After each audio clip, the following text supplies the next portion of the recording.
খা এই ডিম খা তো ডিম তো রাখা বেশি করে খা পেট ভরে খা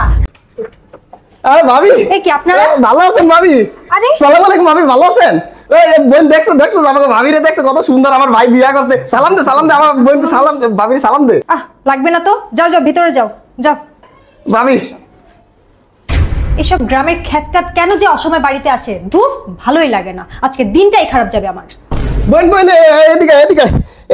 এনে বয়ে থাকে কত সুন্দর সোফা কত নরম ভাইয়ের বাসায় কত সুন্দর সোফা দেখছো ধরে দেখ এই গরিবের বাচ্চা ফকিন্নি বস্তি কোথাকার এই জীবনে সোফা দেখিস না সোফা দেখলে কি এইভাবে সোফার উপর লাফাইতে হয় আমার সোফাটা ভেঙে যাবে না নাম নিচে বস বস্তি কোথাকার যত সব আসলে ভাবি বুঝি নাই তো আমার বোনটা তো মনে করেন গ্রামের থেকে প্রথম ঢাকা আসছে সোফা টোফা কখনো দেয় নাই তো সমস্যা নেই আমরা বসতেছি নিচে বোন নিচে বয় এই আগে তোরা বল এখানে উইরা এসে জুড়ে বসছিস কেন হ্যাঁ আবার ব্যাগপত্র নিয়ে আসছিস থাকার উদ্দেশ্যে না আমার ঘাড়ে চাপটা থাকার উদ্দেশ্যে আসছিস গ্রামের ভাত ভালো লাগে না শহরে ভাত কাপড় খাইতে আসছিস শহরে বাতাস লাগাইতে আসছিস না তোর ভাই আসার আগে এই বাড়ি থেকে চলে যাবি বুঝছিস গরিবের বাচ্চা যত সব শহরের বাসা পাইছে এসি আলা বাসা এসিতে থাকার মন চায় না এক্ষুনি বের হয়ে যাবি ভাই আসার আগে ভাবি আসলে হইছে কি আমরা তো 2-3 বছর ধরে বাইরে দেই না ছোট বোন না তো বড় বাইরে দেখালে খুব আবদার করতে আসছিল বুঝছেন এই কারণে আর কি একটু আইসা বাইরে দেখতে চাইছিল ভাই আসলে আমরা চলে যাবো সমস্যা নেই ভাবি হইছে আর বলা লাগবে না তোমরা এ বললে জেড পর্যন্ত আমি বুঝতে পারি তোমার মতো গরিব রে আমার চেনা আছে তোমার ভাই আইলে তোমরা হাত পা জড়ায় বলবা ভাই আর থাকবো না ভাই তোমার পয়সা রাখবে একেবারে আমার বাড়িতে কোনো গরিব বস্তি ফকিরের জায়গা হবে না আমার বাসায় কি কোনো বস্তির কারখানা নাকি না ভাবি আসলে ভাইয়া আসলে আমরা ভাইয়ের সাথে দেখা করে চলে যাবো কোনো সমস্যা হবে না ভাবি আর ভাবি দেখেন আপনার জন্য দেশে থেকে ডিম নিয়ে এসেছি ভাবি দেখেন ফকিরের বাচ্চারা তোরা আনার কোনো জিনিস পাইলি না মাত্র 2টা ডিম নিয়ে ঝুলতে আয় পারলি মানুষের বাসায় আসতে হলে কি আনতে হয় সেই জ্ঞানটুকু তোদের নাই দেহে গরিবের বাচ্চারা কি ডিম আনছস আহা রে সি কি আমার ডিম রে সি এই তোকে লজ্জা করে না লজ্জা শরম বলতে কিছু নাই তোর ভাই যে এই যে এত বড় বাড়িটার মালিক কোটি টাকা তোর ভাইয়ের বাসায় আইছস এই 2টা ডিম লইয়া ঝুলতে একটু লজ্জা করলো না তোর হ্যাঁ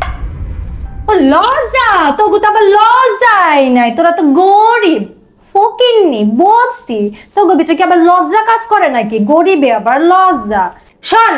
এই ডিম আছে না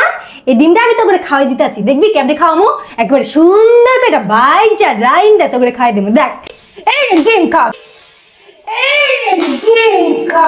তো ডিম তো রাখা বেশি করে খা পেট ভরে খা আরেকটা তুই খা ধর এই তুমি কি করলা তুমি এটা কি করলা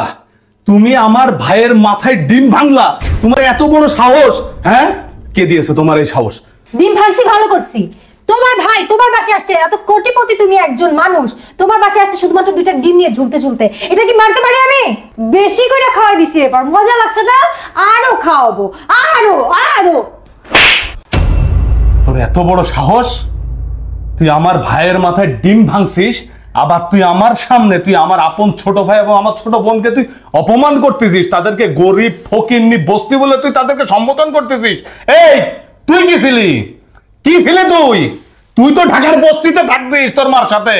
সেখান থেকে তোরে ভালোবাসা বিয়ে করে নিয়ে আসা তোরে আজকে এই কোটিপতি বানাইছি তোরে অতীত ভুলে গেছিস অতীত আরে ওদের ভাই তো কোটিপতি তোরা কি ছিলি অতীত ভুলে গেছিস হ্যাঁ ফকিন্নির বাচ্চা ফকিন্নি মানে গরিব থেকে যখন কেউ হঠাৎ করে বড় লোক হয় না তার চরিত্র চেঞ্জ হয়ে যায় তার বাস্তব প্রমাণ হইতেছিস তুই আমার ভাইরা তো গরিব হইলো তাদের ভাই হইতাছে কোটিপতি আমি ওদের খরচ পাঠাই ওদেরকে সঠিকভাবে রাখি ভালোভাবে রাখি ওরা ঠিকমতো খাইতে পারে তোরা তো খাইতেও পারতিস না আমার ভাই আসছে বোন আসছে আমাকে দেখার জন্য আর তুই তাদেরকে এইভাবে অপমান করলি আরে এই 2টা ডিম না তোরা কিনে খরচ সামর্থ্য ছিল না তোদের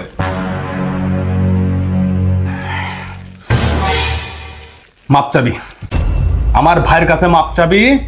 আমার ভাই যদি তোকে মাফ করে তাহলে তোকে নিয়ে আমি সংসার করব না হলে তোর মতো মেয়ের সাথে আমি সংসার করব না তুই বস্তিতে ছিলি না তোর বস্তিতে আবার ওই মোহাম্মদপুরের বস্তিতে ছুঁড়ে ভালাই দিয়ে আসবো তোকে আবার মাপ চা আমার ভাইয়ের কাছে মাপ চা আমার ভুল হয়ে গেছে আমি আসলে এখন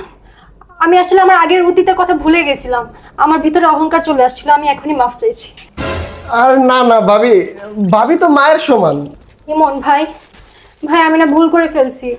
আমি আমার নিজের অতীত ভুলে গিয়েছিলাম, এজন্যই তোমাকে আমি গরিব বসি যা ইচ্ছে তাই বলেছি, তুমি কিছু মনে করো না ভাই। কোনো সমস্যা নাই ভাবি, কোনো সমস্যা নেই। আমার আসলে এই শিক্ষাটা পাওয়া উচিতই ছিল, কারণ আমি আমার অতীত সব ভুলে গিয়েছিলাম, আমার ভিতরে এখন অহংকার বাসা বেঁধেছে। আমার আজকে এই শিক্ষাটা চরম একটা শিক্ষা হয়েছে, যার কারণে আবার আমি বাস্তবতাটা বুঝলাম। তোমরা আমাকে মাফ করে দিও ভাই, আমাকে প্লিজ বের করে দিও না, তোমার ভাইয়াকে বুঝাও ভাই, আমার আর কোনো জায়গা নেই, তোমার ভাইয়া আমাকে আশ্রয় না দিলে আমাকে আবার অনেক কষ্টে থাকতে হবে। ভাই তোরা মন খারাপ করিস না বোন, তোরা মন খারাপ করিস না। আসলে আমার শাশুড়ি ভালো না, যেই মেয়ের মা ভালো না তার সংসারও বেশি দিন টেকে না। ও মাপ চাইছে বলে ওকে মাফ করে দিলাম, নাহলে আজকে ওকে আমি ডিভোর্স করে দিতাম। আজকে একটা কথা মনে রাখবা, আগে আমার রক্ত, তারপরে তুমি। অতীত কখনো ভুলে যাইতে হয় না, অতীত থেকে মানুষ কি নেয়? শিক্ষা নেয়। অতীত কখনো ভুলে যাইতে হয় না, ওদেরকে নিজের ভাই বোনের মতো এখন থেকে আগলে রাখবা। আর এখন যাও, ও গোসল করাও, সুন্দর করে ওর যা যা লাগে দাও। ওর আমি যদি কোনো রকম কোনো অযত্ন দেখছি, তোমার কিন্তু খবর আছে। তোর গ্রামে যাওয়া বন্ধ, তোর আজকে থেকে আমার এখানে থাকবি, ঠিক আছে? যাও। থাকবা তোমরা যতদিন ইচ্ছে এখানেই থাকবা, আমার ভাইয়ের মতো থাকবা, আর তুমি আমার বোনের মতো থাকবা, তোমাদের কোনো অযত্ন আমি করবো না। আসো এখন গোসল করে নাও, আসো। ভাই বড় ধন